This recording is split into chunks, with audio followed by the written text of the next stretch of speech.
7사단 위병소를 통과하는 낡은 군용 지프가 매캐한 황토 먼지를 허공에 흩뿌리며 느릿하게 진입했다. 한여름의 지독한 열기가 아스팔트 위에서 아지랑이처럼 피어올라 병영의 풍경을 감옥처럼 일그러뜨리고 있었다. 조수석에 앉은 강지우는 답답한 정복의 옷깃을 단정하게 정리하며 선글라스 뒤에 감춰진 날카로운 시선으로 부대 외곽을 기계적으로 훑어보았다. 숨이 턱 막히는 무더위 속에서도 그녀의 매끄러운 턱선에는 땀방울 하나 맺히지 않았다. 이곳은 겉으로는 평온해 보였지만 그 이면에서는 그녀가 과거 그림자 속에서 사냥감들을 추적할 때 맡았던 부패의 악취가 진동하고 있었다. 운전병은 옆자리에 앉은 새로운 장교의 눈치를 보느라 핸들을 쥔 손에 잔뜩 힘을 주고 있었다. 그는 힐끔거리며 지윤의 반응을 살폈지만 그녀는 창밖의 풍경에만 집중할 뿐이었다. 훈련장 너머로 보이는 병사들의 움직임은 둔했고 연병장 구석에는 고장난 트럭들이 흉물처럼 방치되어 있었다. 정돈되지 않은 화단과 곳곳에 벗겨진 페인트 자국은 이 부대의 기강이 얼마나 해이해져 있는지를 단적으로 보여주는 증거였다. 지윤은 이 모든 시각 정보를 머릿속 데이터베이스에 차곡차곡 저장하며 앞으로 자신이 연기해야 할 캐릭터를 다시 한번 점검했다. 외부적으로 그녀는 군수사령부에서 행정착오로 좌천되다시피 전출된 그저 평범하고 융통성 없는 강지윤 중위일 뿐이었다. 이곳의 누구도 이 평범한 계급장 아래에 국방부 검찰단의 최연소 수석 수사관이라는 직함이 숨겨져 있다는 사실을 알지 못했다. 또한 그녀가 불과 몇 년 전까지 UDT 내에서도 전설로 불리던 인간 흉기였다는 사실은 더더욱 상상조차 할 수 없을 것이다. 지옥 같은 훈련으로 다져진 강철 같은 근육은 헐렁한 정복 아래 철저히 감춰졌고 숱한 실전으로 박힌 손에 굳은 살은 하얀 예식 장갑 속에 완벽하게 숨겨져 있었다. 이번 잠입은 사단 내부에 깊게 뿌리내린 암덩어리를 도려내기 위해 국방부 장관의 직접 승인을 받은 극비 임무였다. 박인수 사단장은 지역 토호 세력과 결탁하여 군수 물자를 빼돌리고 있다는 의혹을 오랫동안 받아왔지만 교묘한 수법으로 법망을 피해 가고 있었다. 지우는 그를 잡기 위해 철저하게 평범하고 유약하며 눈치 없는 여군 장교가 되어야만 했다. 그녀가 가진 힘을 드러내는 순간 임무는 실패로 돌아갈 것이기에 그녀는 자신의 본능을 억누르는 법을 가장 먼저 되새겨야 했다. 지프가 본청 건물 앞에 멈춰서자 지우는 가방을 챙겨 차에서 내렸다. 본청 입구에는 규정보다 머리가 긴 위병이 건들거리며 서 있었고 그 뒤로 배가 불룩하게 나온 남자가 껌을 씹으며 느릿느릿 걸어 나왔다.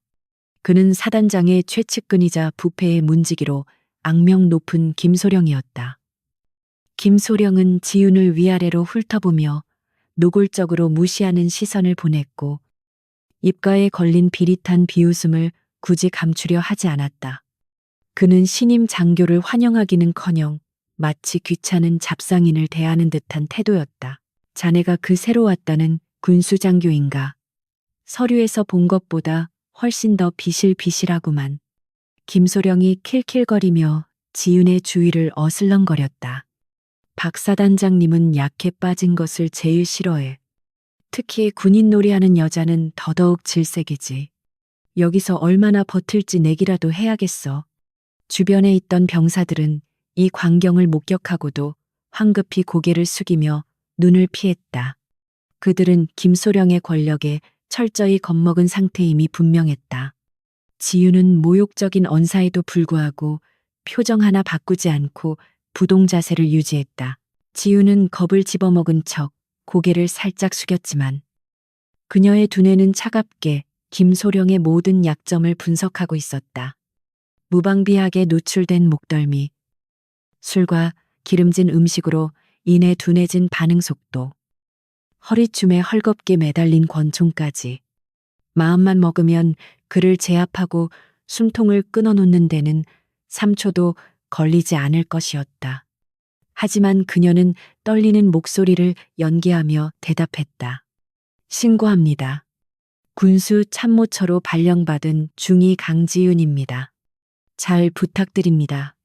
그녀의 연기는 완벽했고 김소령은 그녀의 복종적인 태도에 만족한 듯 콧방귀를 뀌었다. 따라와. 사단장님이 기다리시는 거 싫어하시니까.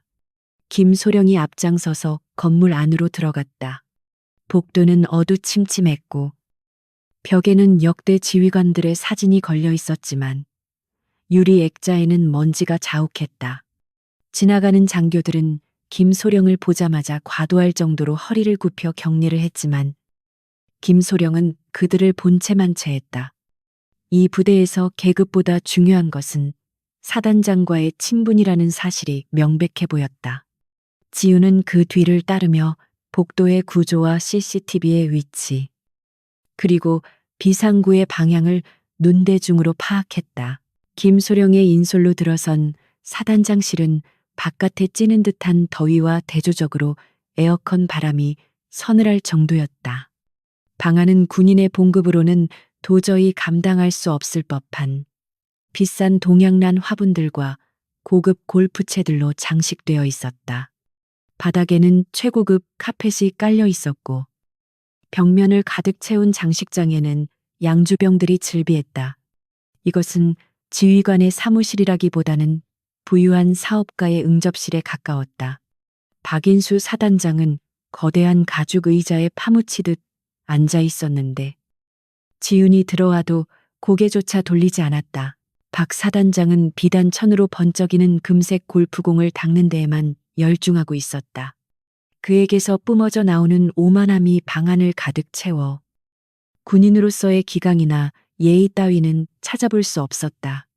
이 남자는 이 작은 왕국에서 군림하는 왕이나 다름없었다.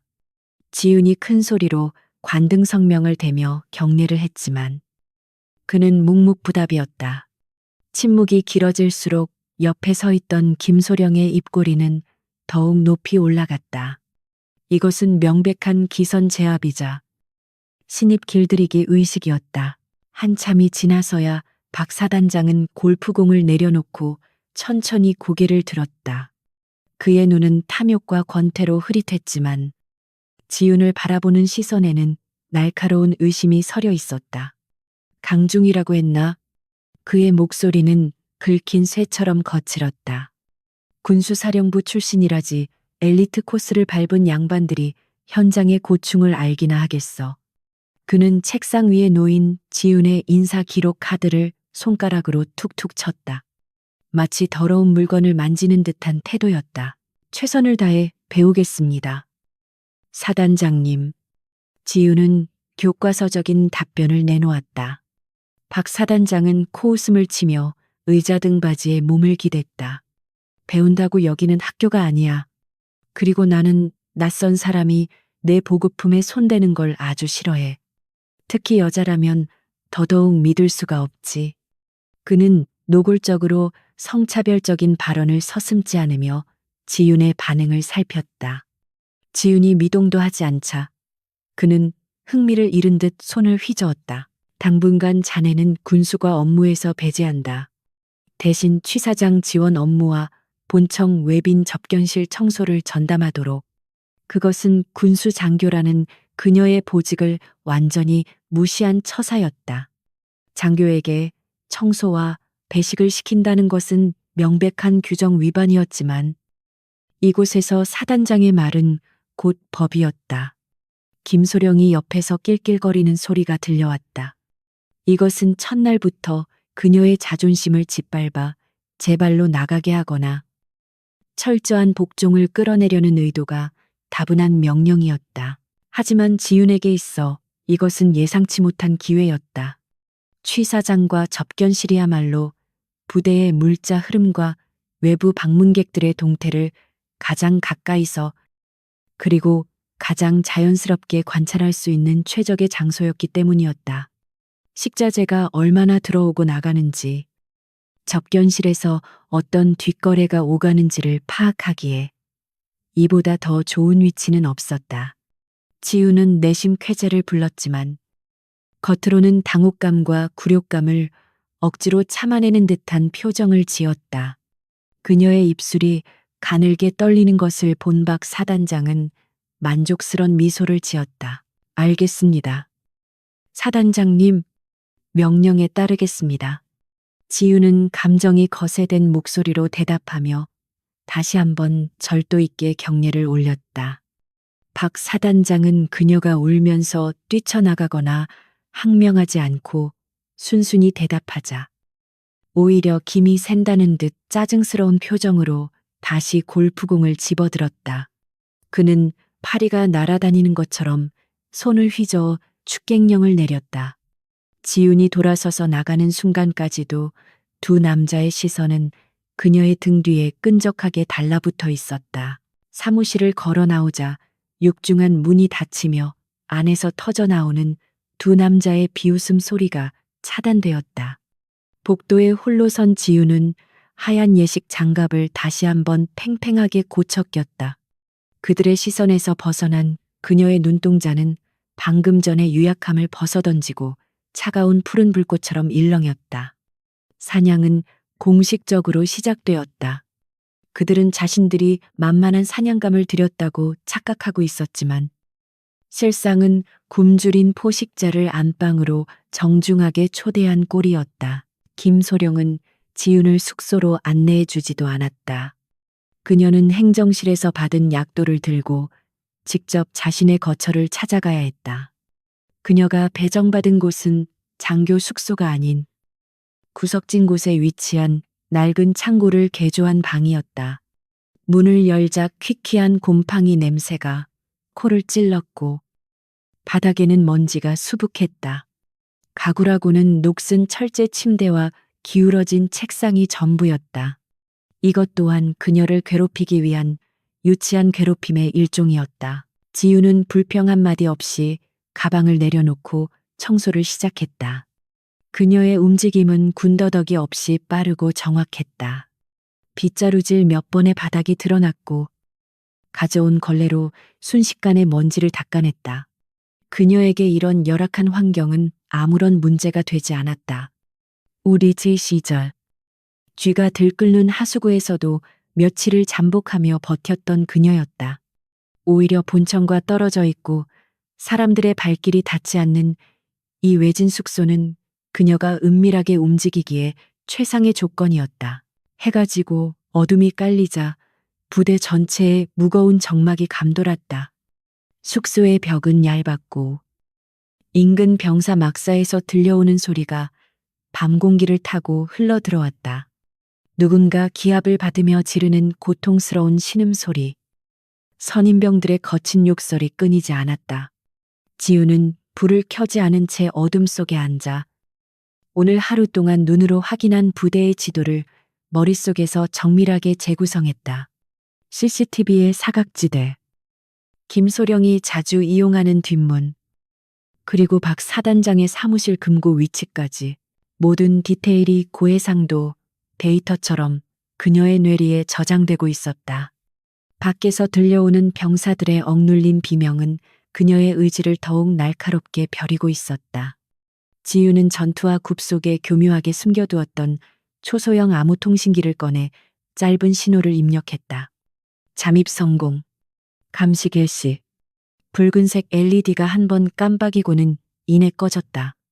그녀는 다시 기기를 은폐하고 딱딱한 군용 매트리스 위에 몸을 눕혔다. 천장에는 곰팡이가 검게 피어 있어 마치 이 부대에 썩어 문드러진 환부를 보는 듯했다. 그녀는 눈을 감고 호흡을 느릿한 리듬으로 조절하기 시작했다. 내일부터 그녀는 하인의 가면을 쓰고 그들의 더러운 오물 속을 직접 파헤칠 것이다. 대한민국 최연소 수석 수사관은 그들이 결코 잊지 못할 처절한 심판을 내릴 준비를 마쳤다. 창밖으로 보이는 달빛이 유난히 서늘했다. 이 밤의 정막은 다가올 거대한 폭풍 전에 위태로운 고요함일 뿐이었다. 새벽 4시. 기상 나팔이 울리기도 전에 강지우는 취사장 뒤편에 식자재 창고에 도착해 있었다. 썩어 문드러진 무와 시든 배추가 산더미처럼 쌓여 있었고 바닥에는 정체불명의 검은 물이 흥건하게 고여 악취를 풍겼다. 그녀는 장교 정복 대신 낡은 활동복을 입고 고무장갑을 낀 채 병사들이 먹을 식재료를 다듬는 신옷을 하며 창고 내부를 면밀히 살폈다. 서류상으로는 최상급 한우와 신선한 야채가 매일 공급되고 있었지만 눈앞의 현실은 폐기 처분 직전의 쓰레기들 뿐이었다. 이것은 단순한 부실 급식이 아니라 누군가 조직적으로 예산을 가로채고 있다는 명백한 증거였다. 취사병들은 장교가 직접 칼을 잡고 야채를 다듬는 모습에 기겁하며 만류했지만 지우는 서툰 척하며 그들의 도움을 거절했다. 그녀가 일부러 칼질을 어설프게 할 때마다 병사들 사이에서는 작은 비웃음과 안도감이 교차했다. 그들은 이 무능해 보이는 여군 장교가 자신들을 감시하러 온 것이 아니라 그저 위에서 시키는 대로 움직이는 허수아비라고 판단한 듯했다. 덕분에 병사들의 입은 조금씩 열리기 시작했다. 김소령님이 어젯밤에도 트럭을 몰고 와서 A급 고기 박스들을 몽땅 실어갔어. 한 병사가 동료에게 속삭이는 소리가 지윤의 귀에 선명하게 꽂혔다. 아침 식사 배식이 끝난 후 지윤은 곧바로 연병장 보수 작업 지원으로 내몰렸다. 치약볕이 내리쬐는 연병장 한 구석에서 그녀는 병사들에게 시원한 물을 나눠주는 임무를 맡았다. 명색이 중위 계급장을 단 장교가 할 일은 아니었지만 그녀는 군말 없이 물통을 날랐다. 훈련 중인 병사들의 장비 상태는 참혹했다. 방탄 헬멧의 턱끈은 사가서 끊어질 듯 위태로웠고 전투와 밑창이 떨어져 테이프로 칭칭 감은 병사들도 수두룩했다. 국방 예산이 어디로 줄줄 새고 있는지 굳이 장부를 들춰보지 않아도 알 수 있는 처참한 광경이었다. 그때 유격 훈련 코스에서 비명 소리가 터져 나왔다. 낡은 레펠로프를 타고 하강하던 일병 한 명이 줄이 끊어지면서 바닥으로 곤두박질 친 것이다. 둔탁한 파열음과 함께 병사는 고통에 찬 비명을 지르며 다리를 부여잡고 뒹굴었다. 지우는 본능적으로 뛰쳐나가려 했지만 이내 멈칫하며 자리에 얼어붙은 척 연기해야만 했다. 그녀의 손은 물통을 꽉 쥐어 하얗게 질렸지만 표정은 공포에 질려 어쩔 줄 모르는 유약한 여자의 얼굴을 하고 있었다. 지금 나서는 것은 자살행위였다. 현장 통제관인 대위 하나가 쓰러진 병사에게 다가가더니 상태를 살피기는커녕 군화발로 병사의 옆구리를 걷어찼다. 엄살 피우지 마. 정신 상태가 썩어 빠져서 줄 하나도 제대로 못하나. 대위의 고함 소리가 연병장을 쩌렁쩌렁 울렸다. 그것은 명백한 장비 결함이었음에도 불구하고 모든 책임은 다친 병사의 나약함으로 전가되고 있었다. 주변의 병사들은 분노로 주먹을 떨었지만 누구 하나 감히 나서서 항의하지 못했다. 이것이 박인수 사단장이 만들어 놓은 공포의 왕국이었다. 지우는 떨리는 손으로 입을 가리며 그 참상을 지켜보았다. 그녀의 선글라스 너머 눈동자는 분노 대신 차가운 살기로 번득이고 있었다. 그녀는 다친 병사의 이름표와 그를 구타한 대위의 얼굴, 그리고 끊어진 로프의 단면 형태를 머릿속에 사진처럼 찍어 저장했다. 부상당한 병사는 결국 의무대로 실려갔지만 제대로 된 치료를 받을 수 있을지조차 미지수였다. 지우는 마음속의 살생부에 또 하나의 이름을 추가했다. 대가를 치러야 할 놈들이 너무나도 많았다. 오후 일과가 끝날 무렵 사단장실에서 호출이 떨어졌다. 지윤이 문을 두드리고 들어갔을 때 박인수 사단장은 소파에 비스듬히 누워 TV를 보고 있었다. 탁자 위에는 고급 양주와 안주가 어지럽게 널려 있었고 방 안은 술 냄새로 진동했다. 그는 지윤이 들어오자마자 혀 꼬인 소리로 킬킬대며 손짓했다. 어이, 강중이, 하루 종일 땡볕에서 고생했다며 여기 와서 술이나 한 잔 따라봐. 그는 부하 장교를 부른 것이 아니라 술집 작부를 대하는 듯한 태도였다. 지윤은 모멸감을 억누르며 딱딱한 동작으로 다가가 술병을 집어들었다. 그녀는 일부러 손을 심하게 떨어 술을 탁자에 조금 흘렸다.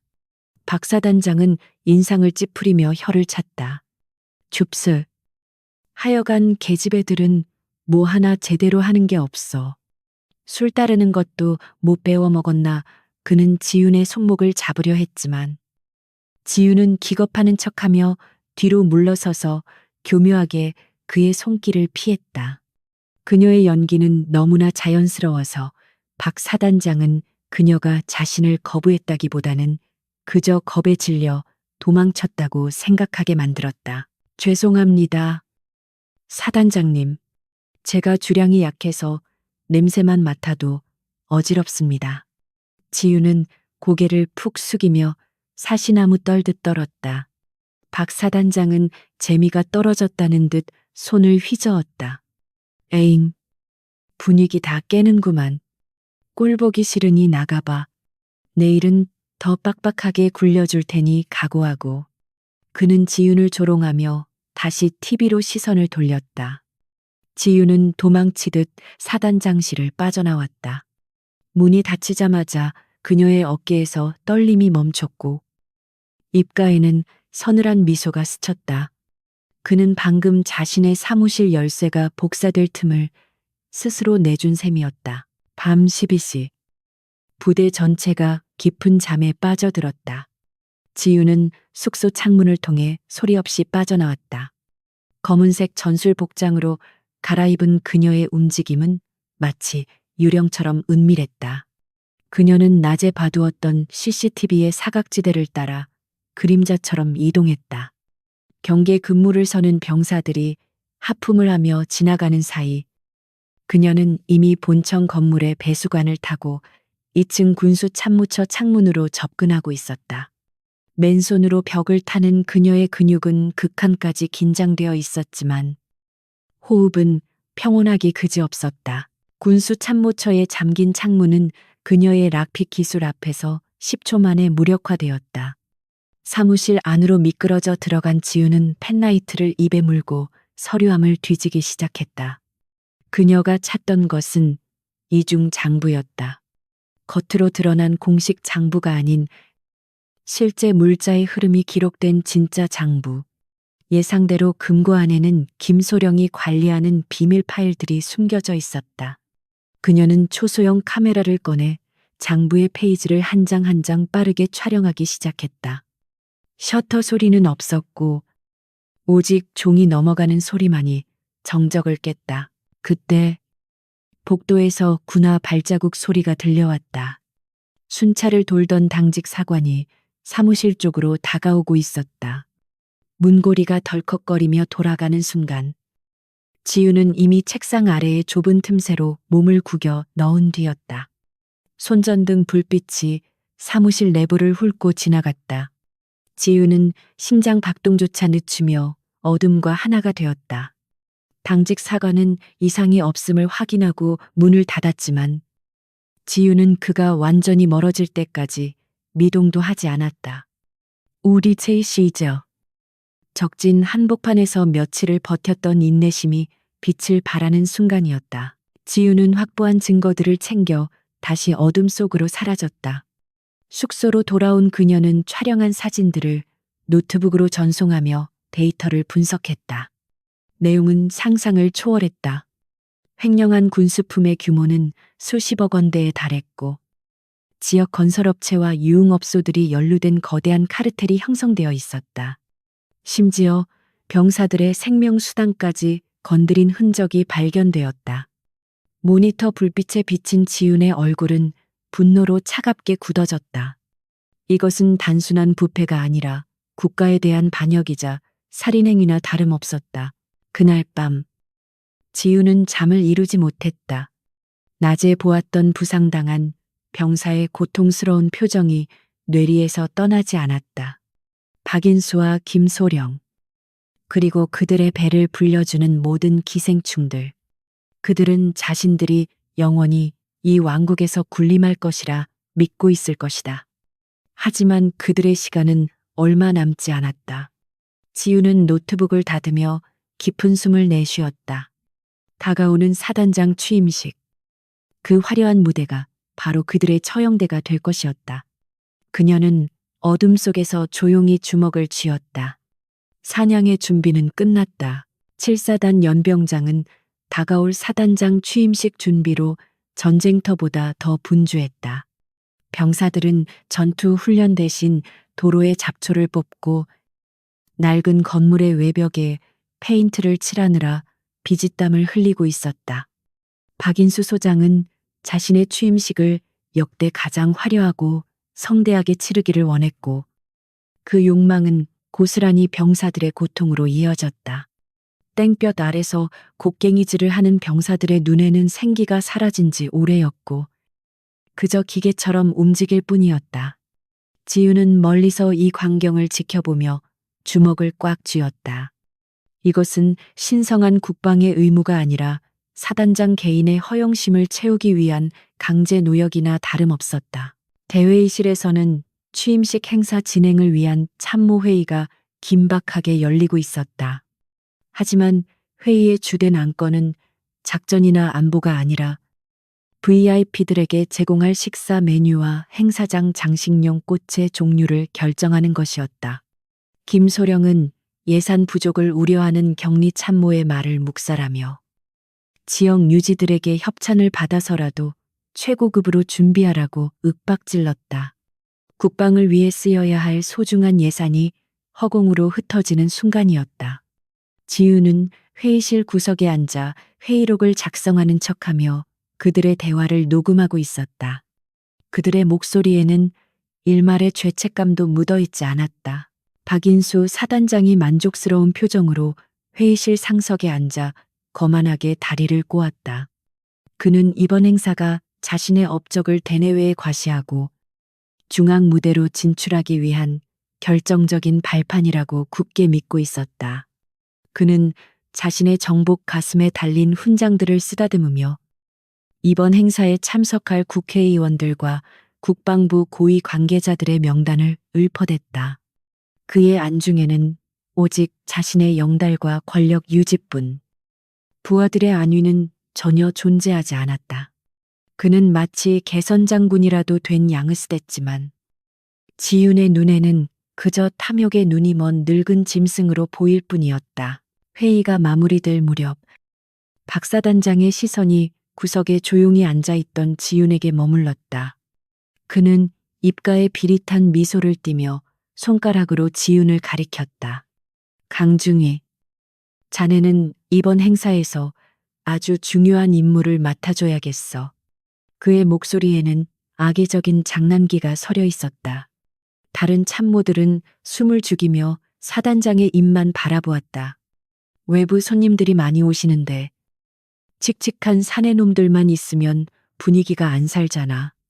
자네가 정복을 입고 VIP실에서 차 시중을 들도록 해. 그것은 장교인 그녀를 단순한 접대부 취급하는 명백한 모욕이었다. 회의실 안에는 참모들의 억눌린 웃음소리가 번져나갔다. 국방의 의무를 수행하는 장교에게 차 시중을 들라니. 이는 군법 위반을 넘어선 인격 모독이었다. 하지만 그 누구도 이의를 제기하지 않았다. 김소령은 한술 더 떠서 강중희가 인상이 순해서 손님들이 좋아하시겠어 라며 비아냥거렸다. 지우는 치밀어 오르는 분노를 억누르며 자리에서 일어나 격리를 했다. 알겠습니다. 사단장님, 최선을 다해 모시겠습니다. 그녀의 목소리는 가늘게 떨렸지만 고개 숙인 그녀의 눈빛은 그 어느 때보다 차갑게 빛나고 있었다. 회의실을 빠져나온 지우는 복도를 걸으며 박사단장의 명령을 곱씹었다. 그들은 그녀에게 굴욕을 주었다고 생각하겠지만 사실 이것은 지훈에게 더할 나위 없는 기회였다. VIP 대기실은 행사장 전체를 통제하는 보안 시스템의 허브와 가장 가까운 곳이었고, 외부 인사들의 동향을 파악하기에도 최적의 장소였다.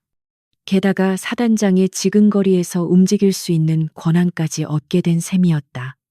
그녀는 마음속으로 박 사단장에게 감사의 인사를 전했다.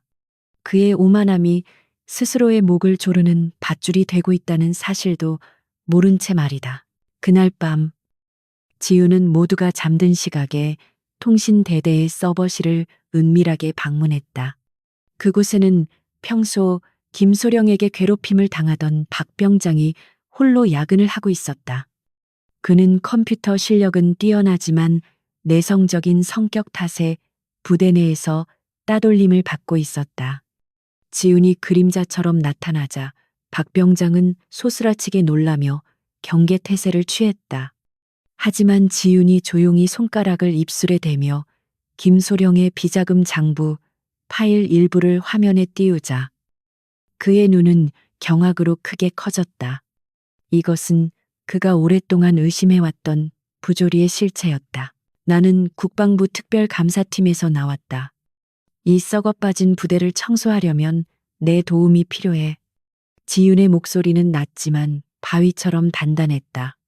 평소의 유약한 모습은 온데간데 없고 카리스마 넘치는 지휘관의 모습이었다. 박 병장은 잠시 망설였지만 이내 결심한 듯 고개를 끄덕였다. 그는 자신의 재능이 범죄를 덮는 데 쓰이는 것에 환멸을 느끼고 있었던 것이다. 무엇을 도와드리면 됩니까? 박 병장의 눈빛이 살아났다.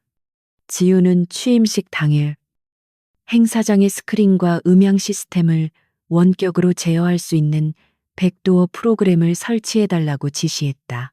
박 병장과의 공조를 확정한 뒤 지우는 연병장으로 발걸음을 옮겼다. 어둠 속에서 내일 있을 특공 무술 시범을 위한 리허설 무대가 보였다. 원래 계획대로라면 박 사단장의 경호원들이 짜여진 각본대로 화려한 액션을 선보이며 사단장의 위세를 드높일 예정이었다. 지우는 무대 위를 천천히 걸으며 바닥의 재질과 조명의 위치를 확인했다. 그녀는 내일 이 무대 위에서 거짓된 쇼가 아닌 진짜 전장의 공포를 그들에게 선사할 생각이었다. 그녀는 주머니에서 붉은색 마커를 꺼내 시범 진행표에 대항군란에 자신의 이름을 작게 적어 넣었다. 취임식 전날 밤 지유는 VIP실에 들어갈 닭이 세트를 정성스럽게 닦았다. 하얀 도자기 찻잔에 그녀의 얼굴이 비쳤다. 내일 이 찻잔에 담길 것은 향기로운 차가 아니라 부패한 자들이 마셔야 할 쓴 고배가 될 것이다. 그녀는 소매 속에 감춰둔 소형 마이크와 이어피스를 점검했다. 박 병장과의 통신 채널은 완벽하게 암호화되어 있었고 김소령이 빼돌린 증거 자료들은 이미 프레젠테이션 파일로 변환되어 송출 대기 상태였다. 모든 준비는 끝났고 사냥꾼은 덫을 놓고 기다리기만 하면 되었다. 창밖으로 여명이 밝아오고 있었다. 폭풍 전야의 고요함이 부대를 감싸고 있었지만 지윤의 심장은 차분하게 뛰고 있었다. 그녀는 거울 속에 비친 자신의 모습을 바라보았다. 단정한 정복 차림의 여군 장교. 그 이면에 숨겨진 UDT의 살인병기. 오늘 그녀는 두 가지 모습을 모두 보여줄 것이다. 그들이 그토록 무시하던 약한 여자가 그들의 목을 겨누는 칼날이 되었을 때 과연 어떤 표정을 지을지 기대가 되었다. 지우는 군화끈을 단단히 조여매며 방을 나섰다.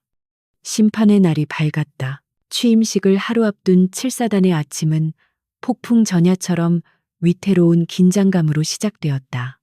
본청 건물 앞에서는 의장대가 태약볕 아래서 몇 시간째 사열 연습을 반복하고 있었고 도로변에서는 병사들이 무릎을 꿇고 잡초를 뽑느라 허리 한 번 제대로 펴지 못하고 있었다. 박인수 사단장은 자신의 화려한 등극을 위해 부대 내의 모든 먼지 한 톨까지 없애라고 지시했고 그 무리한 요구는 고스란히 하급 부대원들의 고통으로 전가되었다. 지우는 군수 참모처 창문 너머로 이 비현실적인 풍경을 내려다보며 자신이 입수한 증거 자료들이 담긴 USB를 주머니 깊숙이 밀어 넣었다. 이제 곧 이 지옥 같은 연극의 막을 내릴 시간이 다가오고 있었다. 오전 10시. 사단 외곽에 위치한 제3탄 약창에서 굉음이 울려 퍼졌다. 낡을대로 낡은 지게차가 규정치보다 무거운 탄약 박스를 무리하게 옮기다 중심을 잃고 전복된 것이다. 거대한 쇳덩어리가 둔탁한 소리를 내며 시멘트 바닥을 강타했고 그 충격으로 적재되어 있던 포탄 상자들이 도미노처럼 무너져 내렸다.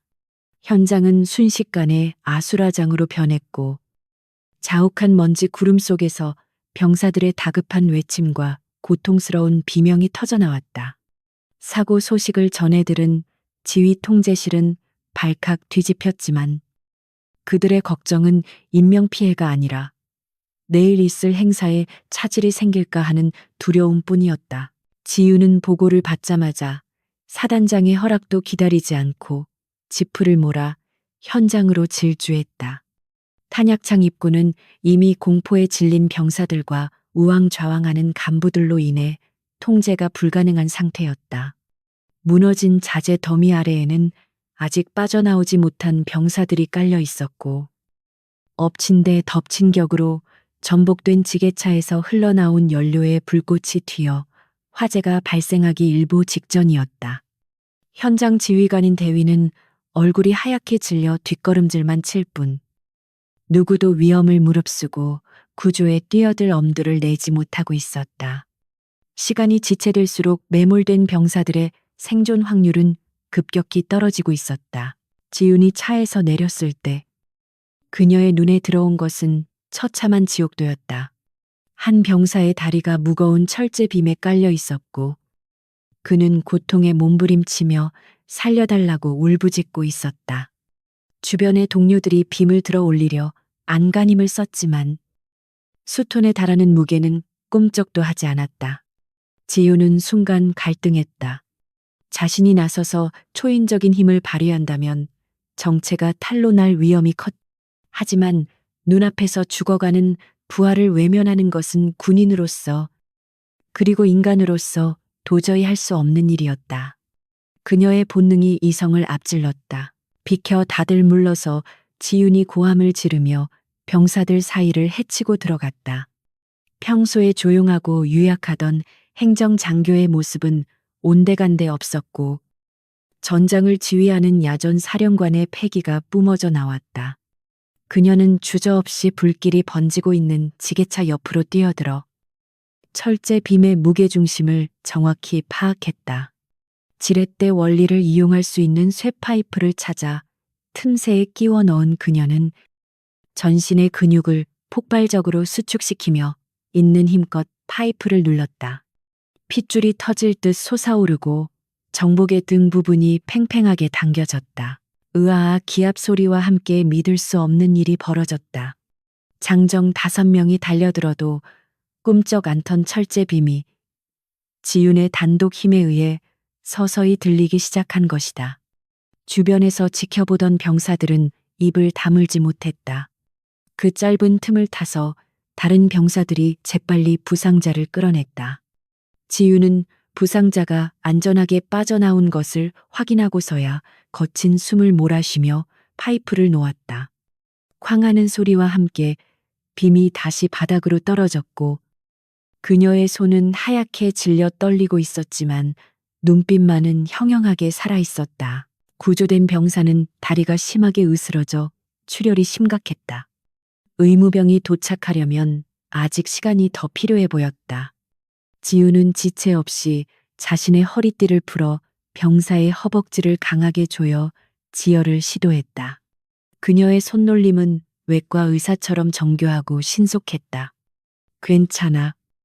정신 차려. 너는 살 수 있어. 나를 봐. 지우는 공포에 질려 쇼크 상태에 빠지려는 병사의 뺨을 가볍게 때리며 의식을 붙잡게 했다. 그녀의 단호하고 침착한 목소리는 패닉에 빠진 주변 병사들에게도 안도감을 주었다. 그때 요란한 사이렌 소리와 함께 검은색 관용차가 현장에 도착했다. 박인수 사단장이 뒷좌석 창문을 내리고 짜증 섞인 표정으로 밖을 내다보았다. 그는 흙투성이가 된 지윤과 피를 흘리며 쓰러져 있는 병사를 보고 눈살을 찌푸렸다. 이게 무슨 꼴이야. 내일이 취임식인데 재수없게 피를 보고 난리들이야. 그는 차에서 내리지도 않은 채 손수건으로 코를 막으며 소리쳤다. 그의 관심사는 오로지 자신의 행사가 망쳐지는 것뿐. 부하의 생명 따위는 안중에도 없었다. 야, 김소령 당장 적어치워.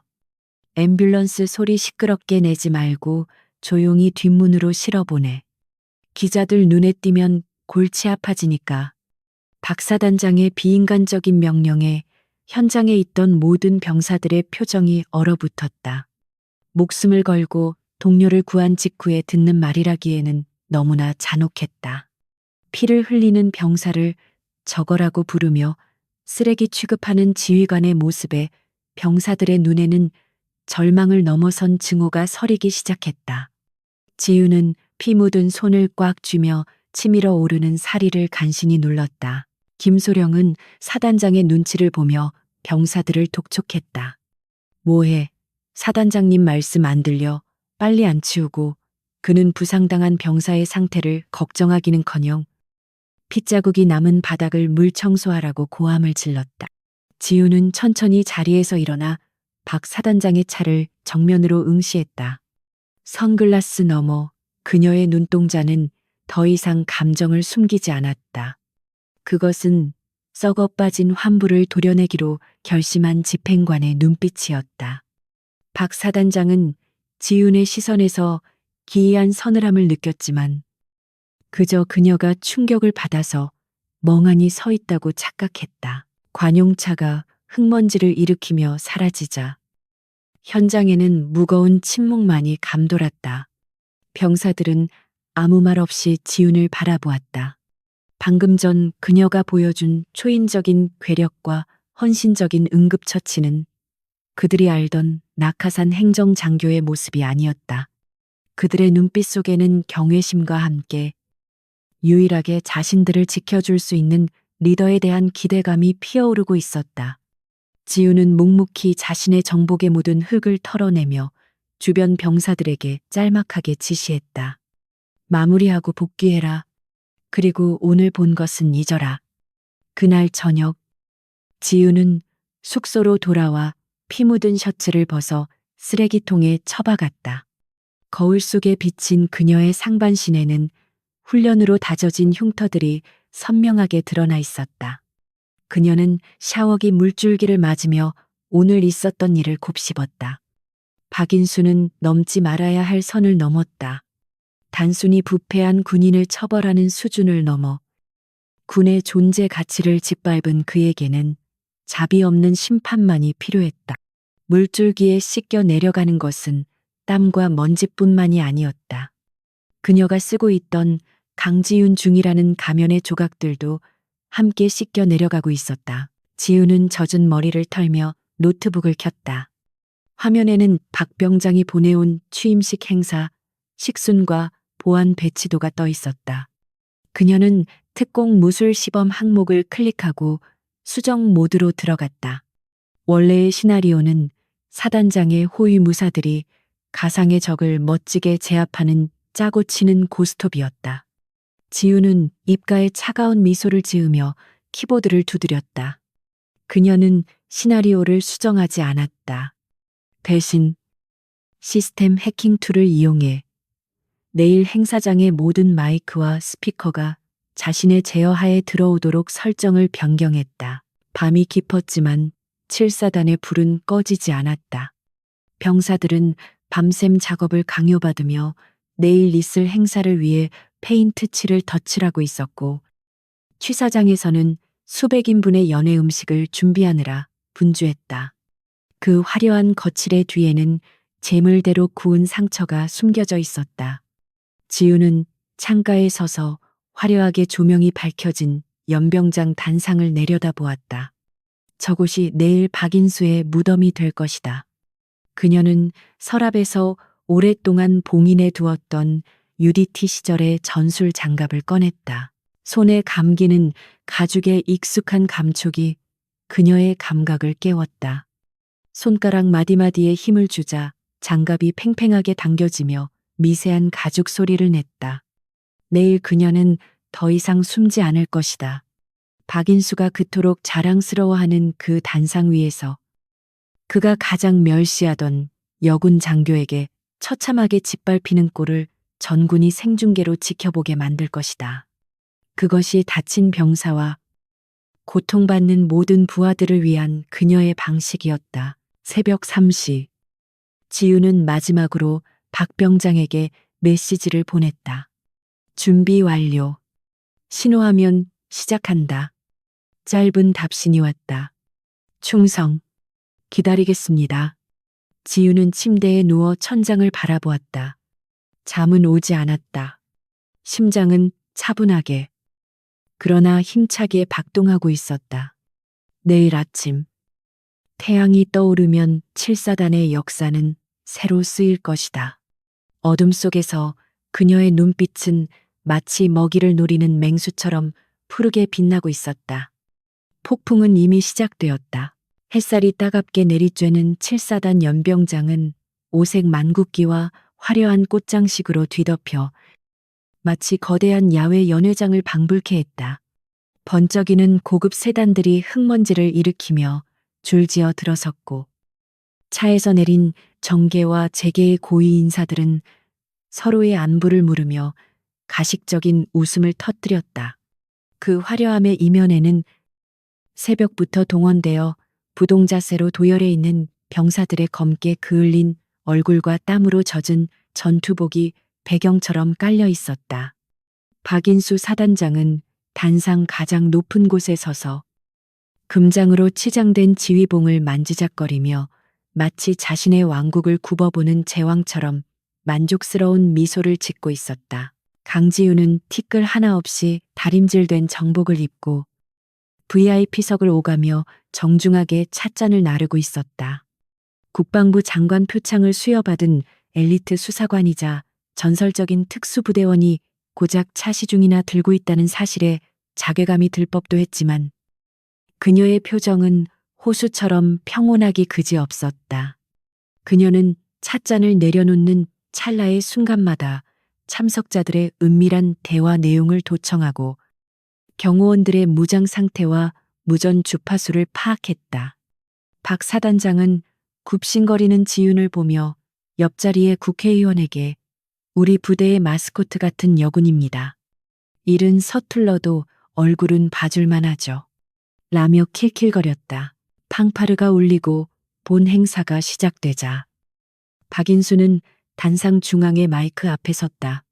그는 준비된 원고를 읽어 내려가며 철통 같은 안보와 선진 병영 문화를 부르짖었다.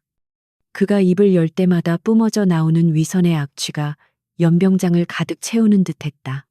어제 탄약창 사고로 다친 병사가 병원에서 생사를 오가고 있다는 사실이나 횡령으로 인해 병사들이 곰팡이 핀 빵을 먹고 있다는 사실은 그의 연설 그 어디에도 존재하지 않았다. 연병장의 도열한 병사들은 사단장의 기만적인 연설을 들으며 주먹을 꽉 쥐었고 그들의 눈빛에는 실망을 넘어선 깊은 증오가 서려 있었다. 지우는 빈 쟁반을 들고 무대 뒤편의 준비 구역으로 조용히 물러났다. 그녀는 아무도 보지 않는 틈을 타 손목 시계형 통신기를 2번 두드려 통신대대 서버실에 대기 중인 박 병장에게 신호를 보냈다. 작전 개시, 시스템 통제권 전환. 짧은 진동과 함께 그녀의 인이어로 박 병장의 긴장된 목소리가 전해져 왔다. 준비됐습니다. 이제부터 사단 내 모든 방송 장비와 대형 스크린은 중위님 통제하에 있습니다. 지우는 입가에 희미한 미소를 띠며 허벅지에 숨겨두었던 검은색 전술 장갑을 꺼내 천천히 착용했다. 이제 쇼의 장르를 바꿀 시간이었다. 식순에 따라 행사의 하이라이트인 특공 무술 시범이 시작되었다. 상의를 탈의한 근육질의 시범단원들이 우렁찬 기합 소리와 함께 등장하여 격파와 겨루기를 선보였다. 하지만 그것은 실전성과는 거리가 먼, 오직 보여주기 위해 정교하게 짜여진 서커스에 불과했다. 미리 톱질해둔 송판이 가벼운 터치에도 산산조각 났고, 약속된 동작에 맞춰 병사들이 과장되게 쓰러지며 구를 때마다 흙먼지가 피어올랐다. VIP들은 그 화려한 눈속임에 감탄하며 박수를 보냈고, 박 사단장은 으스대며 옆 사람들에게 자신의 탁월한 지도력을 자랑하느라 여념이 없었다.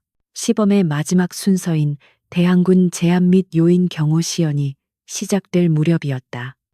원래대로라면 사단장의 총애를 받는 태권도 선수 출신 대위가 등장하여 화려한 발차기를 뽐내야 했지만 무대 입구에서 예기치 못한 일이 벌어졌다.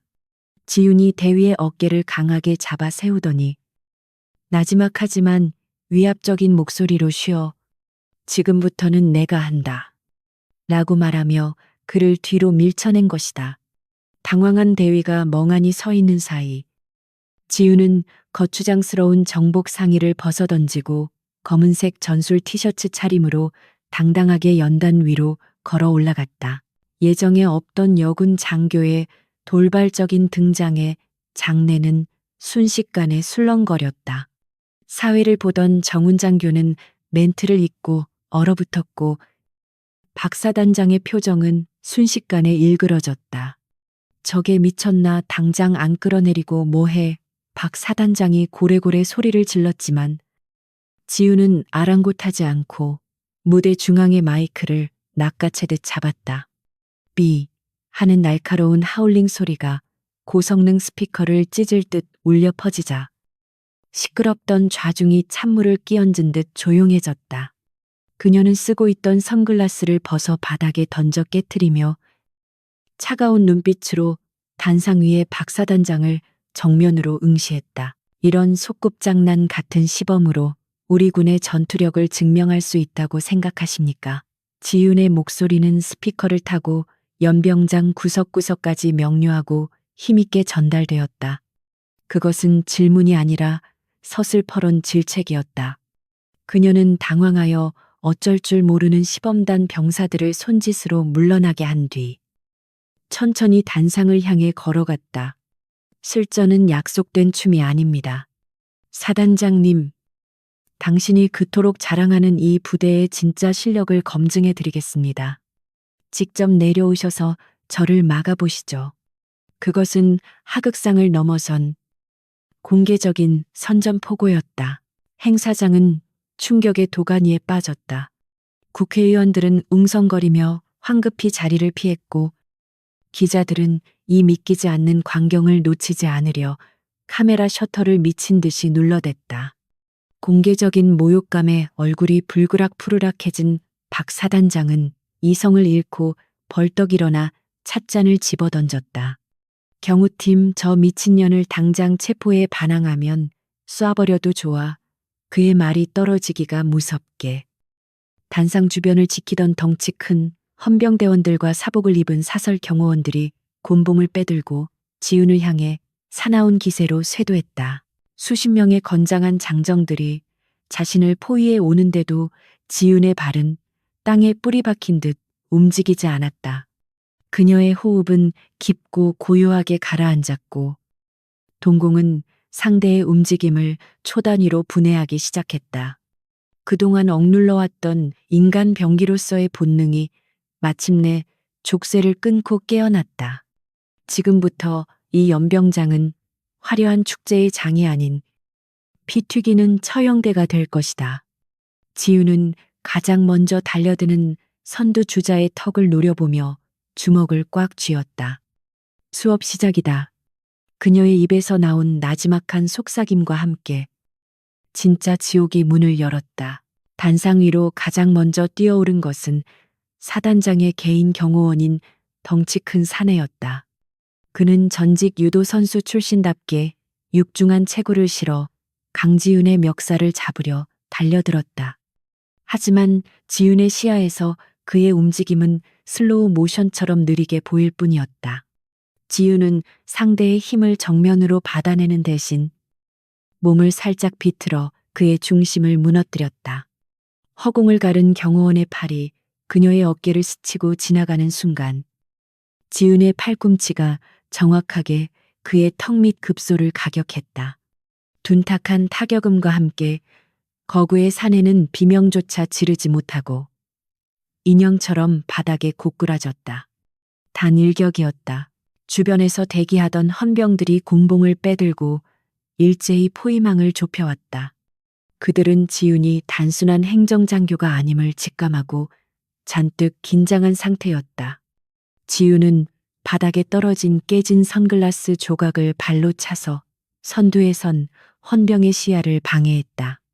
상대가 움찔하는 틈을 놓치지 않고 그녀는 표범처럼 파고들어 헌병의 손목을 비틀어 곤봉을 빼앗았다. 그녀의 손에 들린 진압봉은 이제 흉기가 아니라 춤추는 지휘봉처럼 현란하게 움직였다. 그녀는 상대의 뼈를 부러뜨리기보다는 관절기와 급소 타격을 위주로 그들의 전투 의지를 순식간에 꺾어놓았다. 단상 아래에 도열해 있던 수천 명의 병사들은 숨소리조차 내지 못하고 이 믿기지 않는 광경을 지켜보았다. 평소 자신들을 괴롭히던 악명 높은 헌병들이 비실비실해 보이던 여군 장교의 손짓 하나에 추풍낙엽처럼 쓰러지고 있었다. 그것은 그들이 훈련소에서 배웠던 꽉 막힌 제식이나 보여주기식 무술이 아니었다. 상대를 가장 빠르고 효율적으로 파괴하기 위해 고안된 살인 기술의 정수였다. 병사들의 가슴 속에서는 그동안 억눌려왔던 카타르시스가 뜨겁게 끓어오르기 시작했고 그들의 눈빛은 경외감으로 반짝였다. 박인수 사단장은 자신의 눈앞에서 호위 병력이 전멸해가는 꼴을 보며 공포에 질려 뒷걸음질 쳤다. 그는 떨리는 손으로 마이크를 잡고 뭐 하는 거야? 쏴. 저 반란군 놈을 쏴. 죽이란 말이야. 라고 악을 썼지만 이미 사태는 그의 통제 범위를 벗어난 지 오래였다. 무장한 병력들조차 아군인지 적군인지 혼란스러워하며 섣불리 방아쇠를 당기지 못했다. 게다가 지윤의 움직임이 워낙 빠르고 변칙적이어서 조준 사격 자체가 불가능했다. 그녀는 인간 방패로 삼은 경호원들을 이리저리 던지며 마치 폭풍의 눈처럼 단상을 향해 거침없이 전진했다. 김소령이 품 안에서 권총을 꺼내들고 지윤을 향해 겨누었다. 하지만 그의 손은 알코올 중독과 공포로 인해 심하게 떨리고 있었다. 거기 꼼짝 마, 움직이면 쏜다. 그의 외침은 비명에 가까웠다. 지윤은 피식 웃으며 손에 들고 있던 곤봉을 창 던지기 하듯 정확하게 투척했다. 회전하며 날아간 곤봉은 김소령의 손목을 강타했고 권총은 허공으로 튕겨나갔다. 김소령이 손목을 부여잡고 바닥을 구르는 사이 지윤은 가볍게 도약하여 단상 위로 착지했다. 이제 그녀와 박 사단장 사이를 가로막는 장애물은 아무것도 없었다. 오지마. 내가 누군지 알아. 나는 이 사단의 주인이야. 박 사단장은 의자를 집어 던지며 발악했지만 지윤은 고개만 까닥하여 가볍게 피했다. 그녀는 천천히 걸어가 박 사단장의 멱살을 한 손으로 거칠게 움켜쥐었다. 훈장으로 번쩍이던 그의 정복은 구겨졌고 기름진 얼굴은 식은 땀과 공포로 범벅이 되어 있었다. 지윤은 그를 마치 짐짝처럼 바닥에 내동댕이 쳤다. 쿵 소리와 함께 엉덩방아를 초춘 박 사단장은 꼴사납게 비틀거렸다. 마이크는 여전히 켜져 있었고 그의 거친 숨소리와 비굴한 신음소리가 전 연병장에 생중계되었다. 일어납니다. 사단장님, 훈련은 이제 시작입니다. 지윤의 목소리는 차가운 금속성처럼 울려 퍼졌다.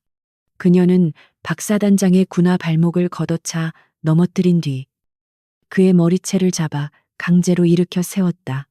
평소 병사들에게 정신력을 강조하셨죠. 이제 그 정신력을 몸소 증명해 보실 시간입니다. 그녀는 박 사단장의 팔을 등 뒤로 꺾어 제압하며 오리걸음 자세를 강요했다. 수많은 VIP들과 부하들이 지켜보는 앞에서 천하의 사단장이 오리걸음으로 무대를 기어다니는 치욕적인 광경이 연출되었다. 박 사단장은 고통과 수치심에 눈물 콧물을 흘리며 비명을 질렀다. 이거나 이거 안나 감히 누구 몸에 손을 대는 거야. 내가 너희들 밥 먹여 살리는 주인이라고. 그의 입에서는 더 이상 군인의 품이라고는 찾아볼 수 없는 천박한 욕설과 망언들이 쏟아져 나왔다. 지우는 그의 머리를 바닥에 처박으며 마이크를 그의 입가에 들이댔다. 주인 착각하지 마십시오. 당신은 주인이 아니라 국가의 피를 빨아먹는 기생충일 뿐입니다.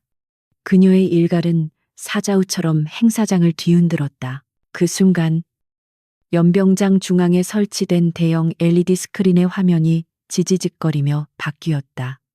박 병장이 송출한 화면에는 김소령의 비밀 장부와 박 사단장이 건설업체 사장에게 뇌물을 받는 CCTV 영상이 선명하게 떠올랐다. 화면 속에서 박 사단장은 돈다발을 세며 병사 놈들 먹이는 건 돼지 사료 정도면 충분해. 어차피 남는 예산은 다 내 몫이야. 라고 낄낄대고 있었다. 그 충격적인 음성이 스피커를 통해 흘러나오자 연병장에 모인 수천 명의 병사들과 내빈들은 경악을 금치 못했다. 화면을 본 박 사단장의 얼굴은 흑빛으로 변했다.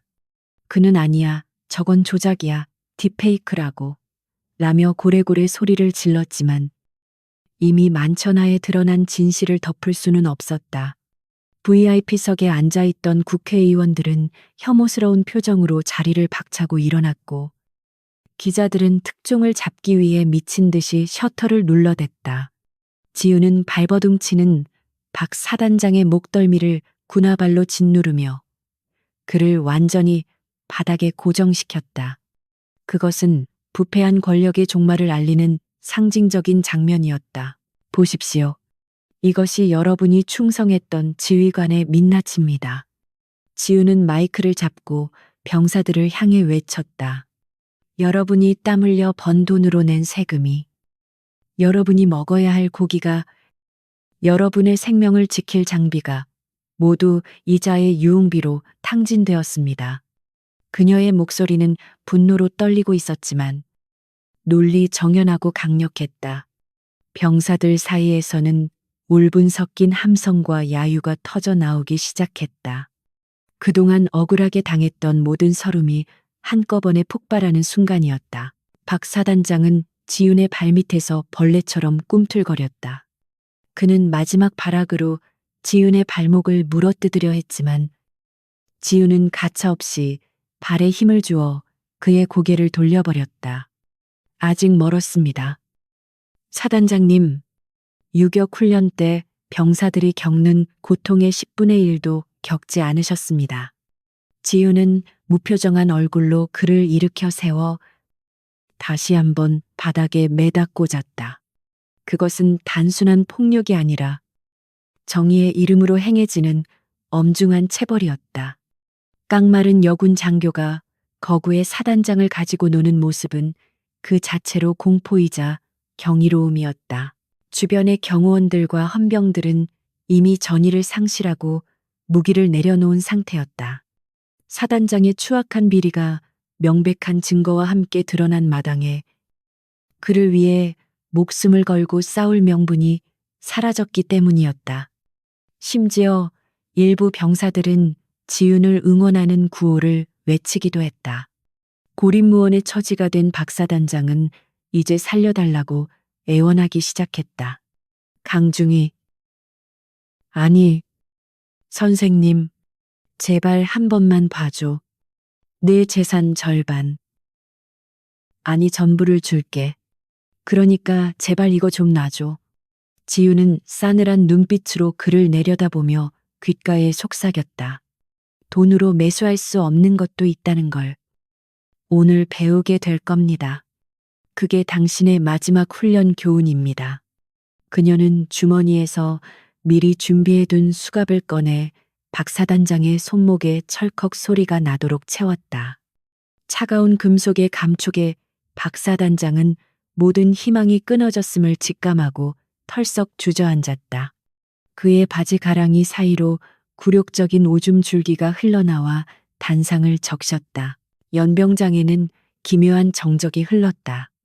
폭풍이 지나간 자리에는 쓰러진 경호원들과 오줌을 지린 채 멍하니 앉아있는 사단장, 그리고 그 위에 우뚝 서 있는 강지윤만이 남아있었다. 찢어진 정복 셔츠 사이로 드러난 그녀의 근육은 땀으로 번들거렸고 헝클어진 머리카락 사이로 보이는 눈빛은 여전히 날카로웠다. 그녀는 더 이상 숨어있는 그림자가 아니었다. 그녀는 칠사단의 어둠을 걷어낸 빛이자 부패한 자들에게는 영원히 기억될 공포의 대상, 바로 UDT의 전설 그 자체였다. 그때 멀리서 헬리콥터 소리가 들려왔다.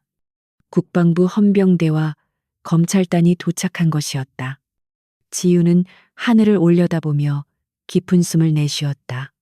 길고 길었던 잠입 수사가 마침내 끝을 맺고 있었다. 그녀는 잡고 있던 마이크를 단상 위에 조용히 내려놓았다. 스피커를 타고 쿵하는 소리가 울려 퍼졌고 그것은 마치 부패한 제국의 멸망을 알리는 종소리처럼 들렸다. 그녀는 쓰러져 있는 박 사단장을 헌병들에게 인계할 준비를 하며 옷매무새를 다듬었다. 이제 진짜 피날레가 남아 있었다. 국방부 헌병대의 검은색 헬리콥터가 거센 바람을 일으키며 연병장 한가운데 착륙했다. 회전 날개가 만들어내는 강력한 하강 기류의 행사장의 만국기가 요란하게 펄럭였고 꽃장식들이 허공으로 흩날렸다. 헬기 문이 열리자 무장한 헌병들과 정장 차림의 검찰단 수사관들이 신속하게 뛰어내려 단상 주변을 포위했다. 그들의 움직임은 기계처럼 정확했고 표정은 서리발처럼 차가웠다. 지금까지 칠사단을 지배했던 박인수 사단장의 사병들과는 차원이 다른 압도적인 공권력의 등장이었다. 사단장의 경호원들은 이미 저항할 의지를 잃고 바닥에 엎드려 투항하고 있었다. 수사관 한 명이 단상으로 올라와 강지윤에게 거수경례를 올렸다. 강 수사관님, 수고하셨습니다. 현 시간부로 상황 인계 받겠습니다. 그가 건넨 말 한마디에 연병장은 다시 한번 술렁거렸다. 병사들은 귀를 의심했다. 수사관이라니 그 비실대던 행정장교가. 지우는 주머니에서 목걸이 형태의 신분증을 꺼내 목에 걸었다. 햇살을 받아 번쩍이는 금색 배지에는 국방부 검찰단 특임 수사관이라는 직함이 선명하게 새겨져 있었다. 그녀는 더 이상 위장된 중위가 아닌 대한민국 군법을 수호하는 정의의 집행관으로 돌아와 있었다. 지우는 헌병들에게 박인수 사단장의 신병을 넘겼다. 수갑을 찬 박 사단장은 헌병들에게 양팔이 붙들린 채 질질 끌려갔다. 방금 전까지 제왕처럼 군림하던 그의 모습은 온데간데 없고 이제는 도살장에 끌려가는 짐승처럼 초라하기 그지없었다. 그는 헬기 쪽으로 끌려가면서도 이건 모함이야. 내가 누군지 알아. 장관에게 전화해라고 악을 썼지만 아무도 그의 말에 귀를 기울이지 않았다. 그를 바라보는 병사들의 눈빛에는 두려움 대신 경멸과 조소가 가득했다. 절대 권력의 몰락은 그토록 순식간이었고 또한 비참했다. 숨죽이고 있던 김소령이 슬금슬금 뒷걸음질 치며 군중 속으로 사라지려 했다. 하지만 지훈의 매서운 눈썰미를 피할 수는 없었다. 김창식 소령, 거기 서십시오. 지훈의 목소리가 확성기를 통해 날카롭게 꽂혔다. 김소령은 감전된 듯 자리에 얼어붙었다. 당신은 특정범죄, 가중처벌 등에 관한 법률 위반, 업무상 횡령, 그리고 병사들에 대한 가혹행위 방조 혐의로 긴급 체포합니다. 지윤의 말이 떨어지자마자 대기하던 수사관들이 달려들었다. 김소령은 비굴하게 무릎을 꿇으며 저는 시키는 대로 했을 뿐입니다. 라고 변명했지만 차가운 수갑은 그의 손목을 자비 없이 조여들었다. 상황이 정리되자 지유는 흐트러진 옷매무새를 정리하고 다시 마이크 앞에 섰다. 연병장을 가득 메운 수천 명의 병사들이 그녀를 올려다보았다.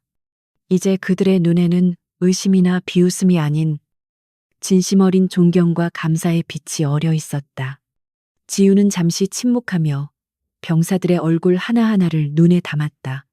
검게 그을린 피부, 굳은 살, 박인 손, 피로에 젖은 눈동자들. 그들이야말로 이 나라를 지키는 진정한 영웅들이었지만 그동안 부패한 지휘관 아래서 억울한 고통을 감내해야만 했던 피해자들이기도 했다. 7사단 장병 여러분, 본의 아니게 신분을 속인 점 사과드립니다. 지윤의 목소리는 정중하고 진솔했다. 하지만 제가 지난 일주일간 목격한 것은 썩어빠진 지휘부 아래서도 묵묵히 자신의 임무를 수행하는 여러분의 헌신이었습니다. 범죄자들은 떠났지만 이 부대의 주인은 바로 여러분입니다. 그녀의 연설은 화려한 미사여구는 없었지만 병사들의 가슴을 뜨겁게 울렸다. 그동안 누구도 해주지 않았던 위로와 인정이었다. 여기저기서 훌쩍이는 소리가 들려왔고 병사들은 서로의 어깨를 토닥이며 승리의 감동을 나누었다. 지유는 단상 아래 통신대대 병력들이 모여있는 곳을 향해 시선을 돌렸다. 그리고 그들 사이에 숨어있는 박병장을 찾아냈다. 특히 용기 있는 내부 고발자가 없었다면 오늘의 정의 실현은 불가능했을 것입니다. 박민우 병장, 당신의 용기에 경의를 표합니다. 지윤이 박 병장의 이름을 호명하며 거수경례를 하자 모든 병사들의 시선이 그에게 쏠렸다. 늘 위축되어 있던 박 병장은 얼굴이 홍당무처럼 붉어졌지만 생애 처음으로 가슴을 활짝 펴고 떨리는 손으로 답례 경례를 올렸다. 그는 더 이상 왕따가 아닌 부대를 구한 숨은 영웅이었다. 행사가 마무리되고 지유는 헬기로 향하기 전 의무대로 향했다. 어제 탄약창 사고로 부상을 입은 병사가 응급처치를 받고 후송 대기 중이었다. 병사는 지윤을 보자마자 아픈 몸을 일으키려 했지만 지윤은 부드럽게 그의 어깨를 눌러 눕혔다. 누워 있어. 넌 충분히 싸웠어. 그녀는 병사의 손을 꼭 잡아주었다. 국가는 너를 버리지 않아. 최고의 의료 지원을 받을 수 있도록 조치해뒀으니 걱정 말고 치료에만 전념해. 병사의 눈에서 굵은 눈물방울이 흘러내렸다. 그것은 고통의 눈물이 아니라 안도의 눈물이었다. 모든 절차가 끝나고 지윤이 헬기에 오를 시간이 되었다. 프로펠러가 다시 힘차게 돌아가기 시작했다. 그때 누가 시키지도 않았는데 연병장에 남아있던 병사들이 일제히 지윤을 향해 도열하기 시작했다. 그들은 흑투성이가 된 전투복을 입고 있었지만 그 자세만큼은 그 어느 의장대보다 절도 있고 위엄이 넘쳤다. 받들어 총 선임 부사관의 구령에 맞춰 수천 명의 병사들이 지윤을 향해 경례를 올렸다. 그것은 규정에 의한 의례가 아니라 진정한 리더에게 바치는 마음의 표시였다. 지윤은 헬기 스텝에 서서 그들에게 마지막 거수경례로 답했다. 그녀의 눈가도 살짝 붉어졌다. 수많은 작전을 수행하고 범죄자들을 잡아넣었지만 오늘처럼 가슴 벅찬 순간은 드물었다. 부패를 도려낸 자리에 다시 피어나는 희망을 보는 것. 그것이 그녀가 이 고된 길을 걷는 이유였다. 헬기가 서서히 이륙하며 지상의 풍경이 멀어졌다. 난장판이 된 취임식장은 작아졌지만 그곳에서 환호하는 병사들의 함성 소리는 엔진 소리를 뚫고 지윤의 귓가에 생생하게 맴돌았다. 서울로 돌아오는 헬기 안에서 지윤은 창밖을 내려다보았다. 굽이치는 산맥과 강줄기가 평화롭게 펼쳐져 있었다. 그녀는 품에서 낡은 수첩을 꺼냈다. 그곳에는 아직 해결되지 않은 수많은 비리 제보들이 빼곡하게 적혀 있었다. 박인수 사단장은 빙산의 일각일 뿐이었다. 권력의 그늘에 숨어 국방을 좀먹는 자들은 여전히 곳곳에 도사리고 있었다. 하지만 지우는 지치지 않을 것이다. 그녀에게는 지켜야 할 전우들이 그리고 바로 잡아야 할 정의가 남아있기 때문이었다. 다음 목적지는 어디입니까? 조종사가 헤드셋을 통해 물었다. 지우는 수첩의 다음 페이지를 넘기며 짧게 대답했다. 국방부로 복귀한다. 보고서 제출하고 바로 다음 현장으로 이동해야 해. 그녀의 목소리에는 한치의 망설임도 없었다. UDT의 전설. 최연소 여성 수사관 강지윤. 그녀의 전쟁은 끝나지 않았다. 다만 하나의 전투가 승리로 끝났을 뿐이다. 그녀는 등받이에 몸을 기대며 잠시 눈을 감았다. 입가에는 옅은 미소가 걸려 있었다. 오늘은 왠지 꿀맛 같은 휴식을 취할 수 있을 것 같았다.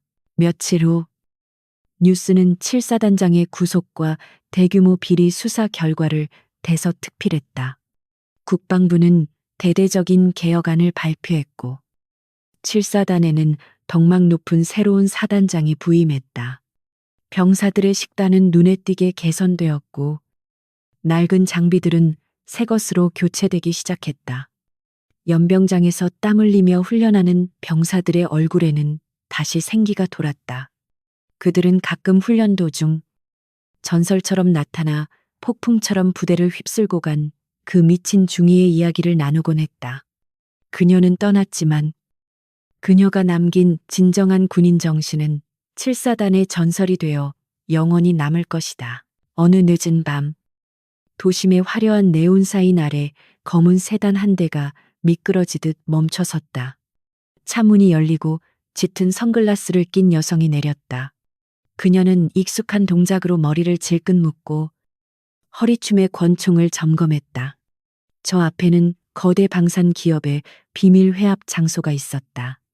또 다른 부패의 냄새가 진동하는 곳이었다. 강지은은 어둠 속으로 뚜벅뚜벅 걸어 들어갔다. 그림자 속에 숨어있던 악당들은 아직 모를 것이다. 그들을 심판할 사신이 제 발로 찾아왔다는 것을. 그녀의 뒤로 도시의 야경이 별처럼 빛나고 있었다. 새로운 사냥이 시작되었다.